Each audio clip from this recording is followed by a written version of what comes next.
Le deuxième grand point de notre enseignement, comme nous l'avons dit, c'est ce qui est de l'inconversion de l'homme malgré la grâce qu'il a reçue de la part de Dieu. L'homme ayant reçu la grâce de Dieu, au lieu d'en faire économie, il les dépense, il les dilapide.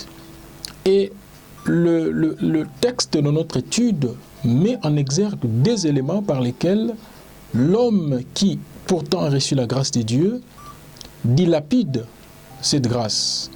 Le premier élément que nous retrouvons dans le verset 14, c'est la conformité aux convoitises d'autrefois du temps de notre ignorance. L'homme qui était ignorant, l'homme qui n'avait pas encore connu le Christ, vivait d'une certaine manière.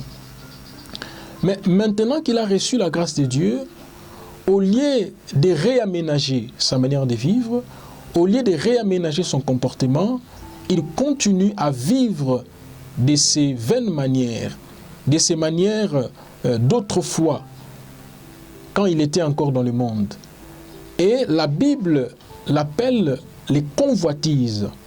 Les convoitises, ce sont les passions humaines, ce sont des besoins humains. Les besoins humains sont des besoins matériels, ce sont des besoins de domination, ce sont des besoins qui ne cadrent pas avec la volonté de Dieu. Et pourtant, Dieu veut que nous puissions mener une vie de contemplation, une vie de prière, une vie par laquelle nous sommes proches de lui.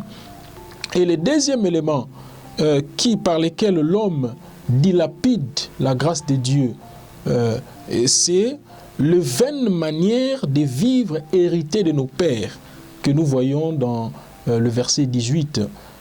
L'homme vivant sur la terre et au travers l'ADN, au travers les sangs, au travers ses pères, il y a des éléments qui coulent dans les sangs et qui se manifestent dans les caractères de l'homme et ces manières de vivre que nous avons héritées de nos pères au travers les traditions, au travers les coutumes, au travers des manières très bien définies, nous empêchent de vivre pleinement la grâce de Dieu puisque nous les dilapidons.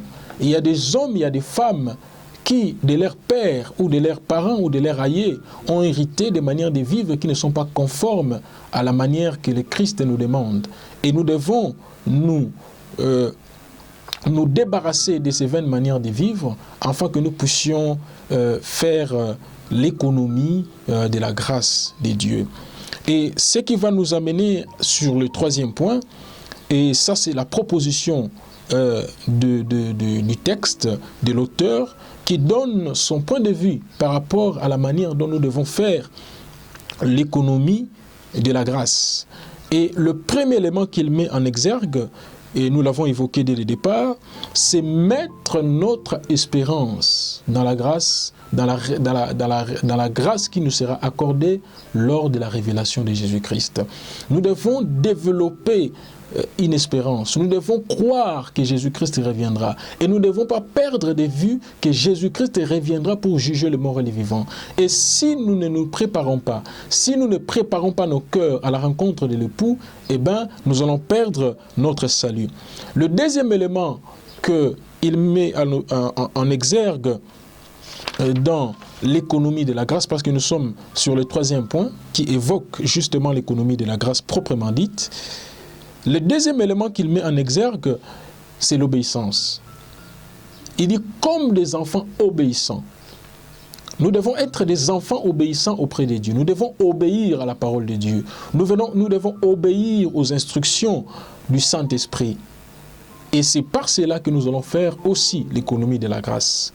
Le troisième élément, c'est la Bible dit « Soyez saints comme je suis saint ». La sainteté dont il s'agit ici, il ne s'agit pas seulement du don de Dieu, puisque Dieu nous communique sa sainteté, mais ici il s'agit d'une démarche humaine. Et notre sainteté à nous consiste à l'attachement à Dieu. Nous devons mener une vie d'attachement à Dieu. Nous devons nous attacher à Dieu pour que nous puissions vivre ces perfectionnements. Et cet attachement s'est fait par la prière. Cet attachement s'est fait par la communion fraternelle. Cet attachement s'est fait par les services. Cet attachement s'est fait par la méditation de la parole de Dieu.